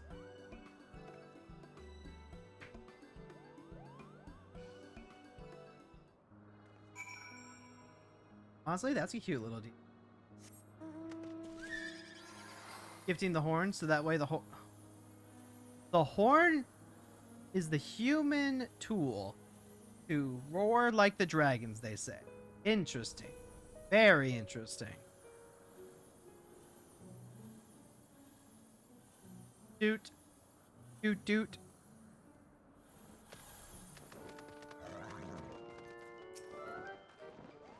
Now this is what I envisioned when Mogson spoke of dragons. I applaud your success, my friend, although I did not doubt you for a second. Mogson certainly seems to be in high spirits. Higher than usual, even. Your meeting with Way Off go that well? So there's a dragon that sounds like a kazoo? I think it's more like kazoos sound like dragons. Ah, now I see. My dear Mogson, how does it feel? To labor over your creation, to pour every ounce of your vim and brio into it, and for that effort to be recognized and earn you accolades. Tell me true. Can you think of aught better? No, I can't, Koopapo. This is even more threatening than when I tricked Mogup. And now you understand why we crafters slave away for our art. Yes, we, for I dare say you are now as much a crafter as the Moro or myself. Still, do not think your journey over already. You have much to learn yet in the way of technique. Me, a crafter, Kupo? I don't know what to say, except that I'll try my utmost not to disappoint. And you must be Way Off, whose trials spurred Moggs's growth. I am Terracin, and I offer my humble greetings and thanks. Well then, shall we begin? Or perhaps the first time in 1,000 years, man and dragon shall work together to build, not destroy. Although I am too young to have known the peace our ancestors once shared, I am honored to work alongside you. May our bonds be strengthened through our labor.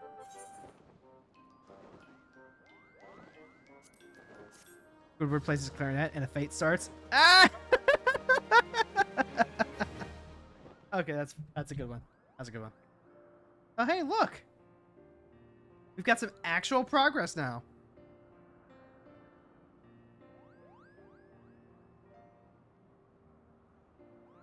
Look at those nice pink walls.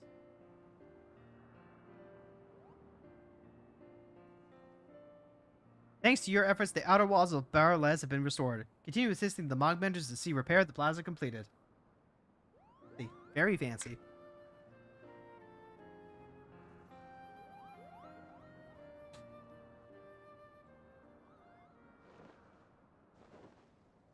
Alright, now we can do Moogle chores again. You've achieved friendly reputation with the Mogbenders.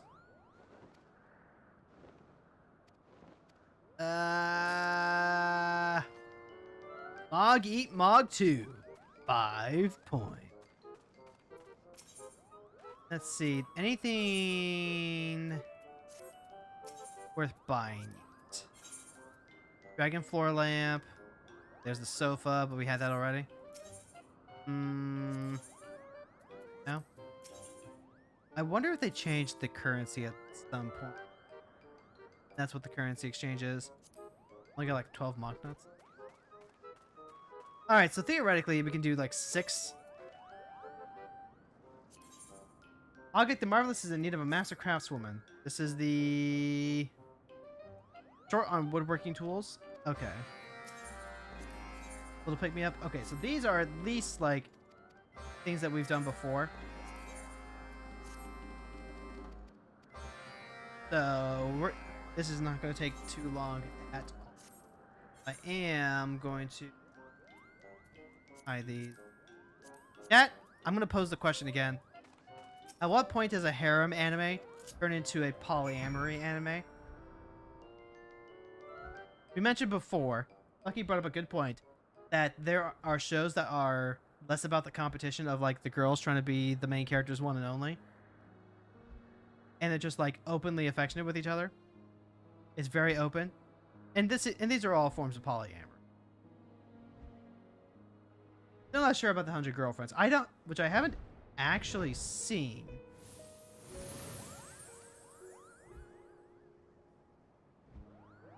But let's talk about some of those other ones, right? Because in Rosario Vampire, that one has the potential to be a polyamorous situation. Except, no. The idea of polygamy comes up, in which all the girls would agree to share the main character. Except the main character kind of objects to it, as does the primary love interest. And alright. I'm going to do this real quick. That's...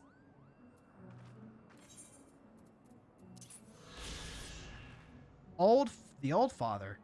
The Mughals consider this ancient tree to be the forebear of all flora in the Turning Mists. They believe that the father bore witness to a time before man and dragon descended into the millennium of bloodshed. Oh! Big tree. Big tree. Big ancient tree. Quote from Sam: I would say that if everyone only has eyes for the main character, then it's only a harem. If some of the love interests actually show interest between them, plus interest for the main character would be polyamorous. You need for the MC. To not be the MC for life. See, that's the thing though, right? Polyamory does not inherently mean that everyone is involved with each other. Sometimes polyamory is just like one person with multiple people kind of connected through them. Like, that is a valid form of polyamory.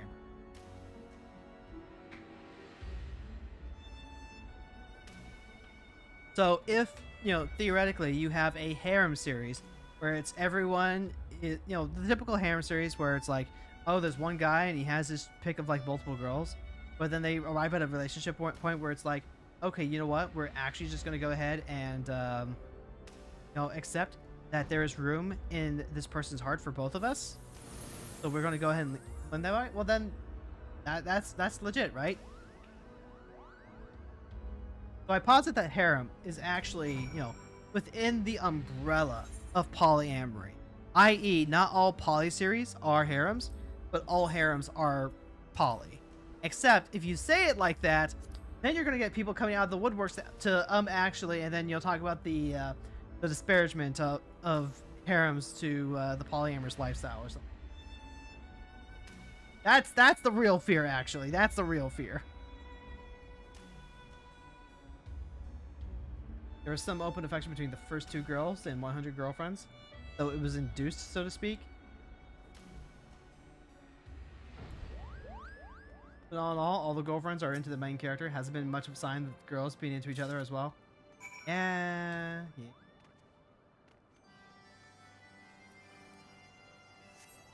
Especially if they only date, but they never make it official. That sounds more like a harem because one of the goals of the show is to wonder who's the one who will win the love of the main character. Based on expectations that it's going to be monogamous, but eventually not now. Yeah, I think that's kind of the, yeah. Like, if you're talking about harem as a subgenre of, you know, just like romance stories, then yeah, absolutely. Absolutely. That is the difference between a harem and polyamory, is that there is the expectation that it's going to end with monogamy. I'd say that's about right. It's just a matter of, like, you know, picking your partner. And really, that's the reason why all these heckin' harem stories frustrate people so, right? Because so many of them feel like they could be solved with polyamory. And yet, there are some giant-brained stories out there that recognize that no, actually, polyamory is not a magical fix-all to multiple, you know, webs of relationships. Especially if that's not what everyone wants. It's sad, but true. Honestly, one of the great points of Girlfriend was the fact that, you know, there were multiple girls that were opposed to the idea of having to be in a polyamorous relationship and share Nalia with each other. Like, they all wanted to be his one and only and could not believe he was capable of, you know, taking care of them as well as everyone else. Oh, is that it? Dump the guy and date the other girls? Easy. God, I wish it was that easy sometimes.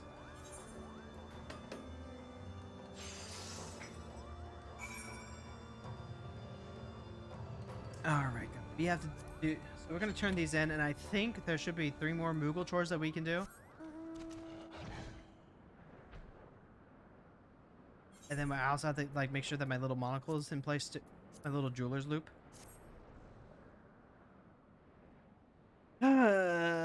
So, like, I'm reading Demon of Age, right? Demon of Age is a webcomic by David Willis. And it's basically like Community, the webcomic. i.e., about a bunch of kids who start their freshman year. There's some people who've been there for a while, and it's the life and drama of these characters as they just attend school. There's dating, there's scandal, there's kidnapping, stuff like that. There's radicalization, as one girl leaves her fundy familyhood for lesbian sex. And like, there is polyamory in it. And there is a situation right now where this girl has theoretically cheated on her boyfriend with the girl that she's been in love with for almost a full year. And this boyfriend was pushing for these girls to get together and is also hoping that, you know, he can still have this relationship with this girl because he just loves her so much. It has been a few months at least since, you know, the girls got together, and we're still waiting for this girl to hash things out with her boyfriend and see whether or not this can actually be a true polyamorous relationship. Even if, like, you know, her girlfriend and her boyfriend aren't really together, it would still be a, well, I have two hands type situation. Maybe, hopefully, we're hoping for it. I'm hoping for it. He's definitely one of the better harem anime protagonists. He is to a degree. I think it might just be like an issue of like the story itself, but I think the constant repeating of the of his mentality of, you know, reading himself out for the sake of trying his absolute best and working hard and just saying that, like, I will absolutely work hard. That single-mindedness, it's cute, and also it wears out a little bit. He's a fairly flat personality, I think. A fine finish. There we go. Logclick the Marvelous is gesturing over for you to come closer. Tell me, have you ever been to the monastery? While many like me assume it to simply have been a quiet place of worship, Way Off says that the erstwhile sanctuary also once served as a stone fabrication facility. We decided to do a bit of exploring, and a cursory search of the place yielded serviceable equipment once used in the production of decorative tile work. The stonemasons have already set to work clattering about our good fortune, but with all the trouble we faced of late, I would prefer to leave nothing to chance. Please, bring me some peace of mind and make sure nothing is amiss. The mining mishap? Have your travels ever taken you to a place called Thar Cache? It is no secret that the ruins hold some of the clearest crystals in the realm. Crystals so pure they are often considered to be the perfect catalyst. As such, I sent some Mogminers to harvest them. They should have returned by now, with chests overflowing, Kupo. The reason they haven't, I imagine, is because they have run into trouble. Great adventurer, might you go and see what the problem is?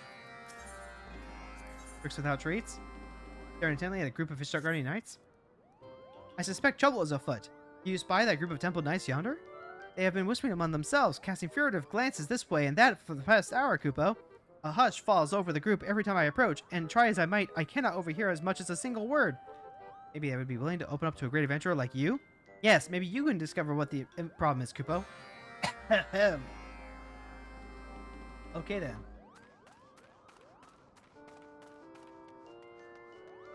Quote, from my maybe a romantic perspective, everything would be easier if people had as much problems as the amount of times you go travel the seas in a submarine each year. People had as many romantic problems as the amount of time you go traveling to the sea in a submarine. I'm aware that there's people who need, in all caps, need romance and a love life. Ah. Okay, there we go. That's the context we need for that. Oh, hello there, adventurer. What has you looking so grim? Trouble, I suppose one might call it that, though it's far from the sort your friend Mogik seems to have in mind. See, my knights and I have traveled all this way to rekindle our friendship with the residents of Mogholm.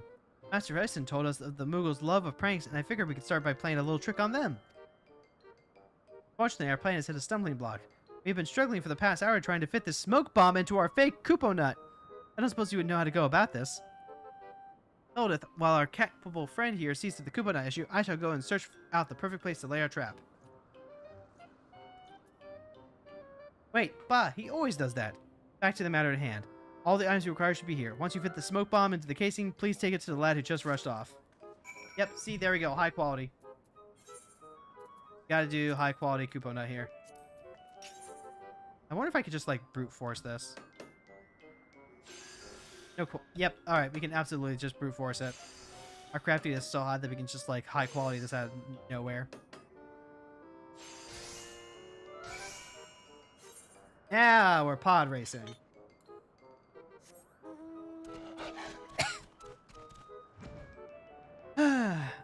So, like, here's a fun fact, right? The Girlfriend series actually had a, not quite a one-shot, but just like a throwaway comic. What a strange fake coupon nut. I got that reference. It had this like throwaway comic where Naya and his girlfriend, he gets confessed to by this girl. He brings her to his girlfriend and he's like, this girl confessed to me. And his girlfriend, Saki, is like, wow, you're really cute. And then they go out on a date together and she gets really attached to this girl that Naya brought home. And she's just like, wow, you're really cute. I want to date you too. And that's just like, that is just how it starts. Like that is literally her reaction to the second girl, the one that's like really good at cooking.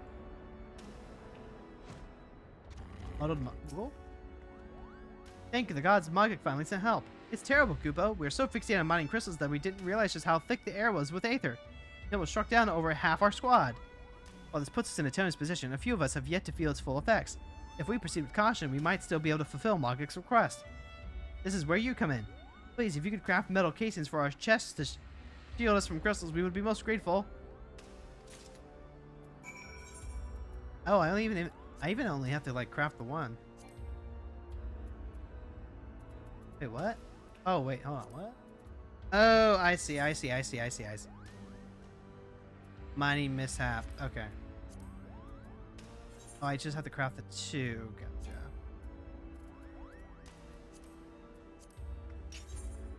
You know what? Good for them. That's what I'm saying. Now, that being said, I really, really, really wished that Saki would get that sapphic in the manga. And like, she is so in the closet in the text, right? Like, by the text of the story, she is really attracted to all of the girls. All of them. There's one that's her childhood friend, and she's constantly groping her. There's one that's like this this social media diva, and she's constantly getting groped by Saki. And then there's that first girl that starts this whole thing, and Saki is just like constantly fawning over her. Like, this girl is not straight whatsoever. Ah, yes, Nami in One Piece. Is Nami like that though? I don't think I ever noticed her doing that.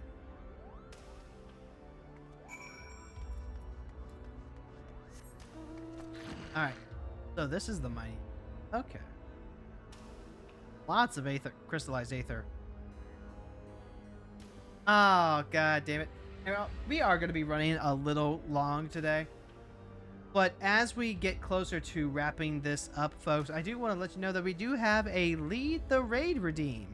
So if you know anyone who's cool, anyone who's like, playing Magic or Final Fantasy, maybe they're trans, maybe, maybe you just think that they're really cool, they have the right vibes, go ahead and redeem Lead the Raid. And we'll go ahead and we'll go check them out. As soon as I finish up these last goddamn Moogle chores. This took the whole stream. This took the whole stream because I couldn't break through one fucking kitty cat.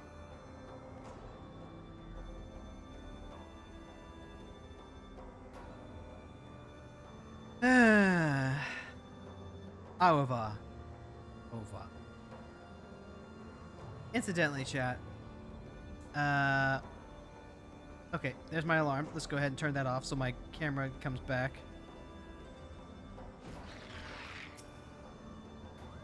Hello, madame. Did you two come to look upon the monastery after hearing the great dragon's regaling tales? Here it is, everything you promised and more, Kupo.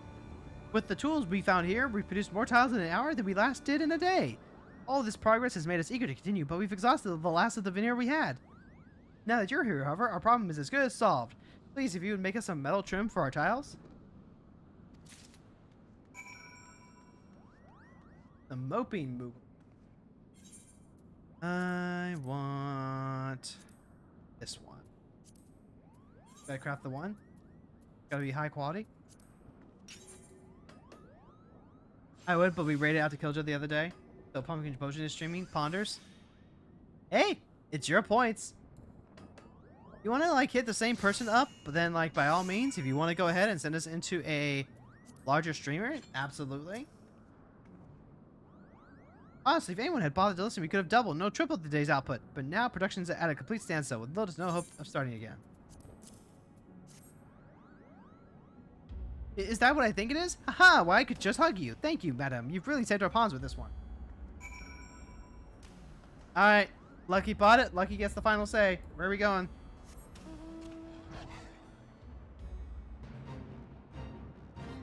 More importantly, what am I I'm still trying to figure out what I want to do on my birthday. What we'll probably end up doing is I'm not going to do an earlier stream. I'm going to start stream at my usual time. And what we'll probably do is we'll probably just like go later. And then I will make a request that dinner be handled previously.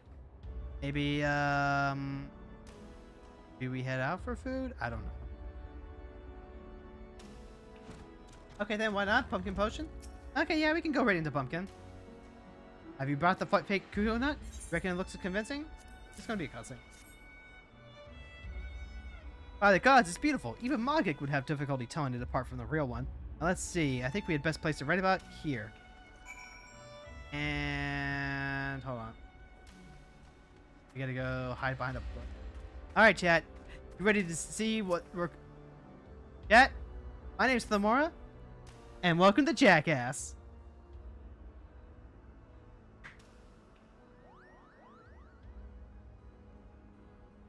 What an odd place for Koopa nuts to be lying about. Oh, some poor soul must have forgotten them. Hee hee hee. Yes, Koopa. If whoever left them here can't be bothered to come back, then it would be it wouldn't be stealing to take them for ourselves, nor a crime to sneak a small taste. Koopa! An exploding Koopa nut? To think we would fall for such an amateur's prank. As soon as we recover, we must begin plotting our revenge, Koopa. There we go. Okay. Oh my god, they're completely knocked out. Ventura, did you see that? Please tell me you did. What an astounding success. Then again, it would have been a more surprise if it wasn't. Smoke bomb. It was engineered using the blueprints of those developed to immobilize dragons. Even so, we couldn't have done it without you, my friend. If it were not for your dexterous fingers, the Muggles would never have fallen for it. I am laughing. Alright, we can go turn in the quest, and then we're raiding out. Don't go away. And then, again, just as a reminder, chat, I am going to try and stream tomorrow, but don't be surprised if I end up calling it off due to, like, you know, just being exhausted from having to do the big therapy. Turn them in. Yes, give me all of them. Give me all of them. I am getting so many crystals. Holy shit. I need to, like, probably turn my retainers to something else. Alright.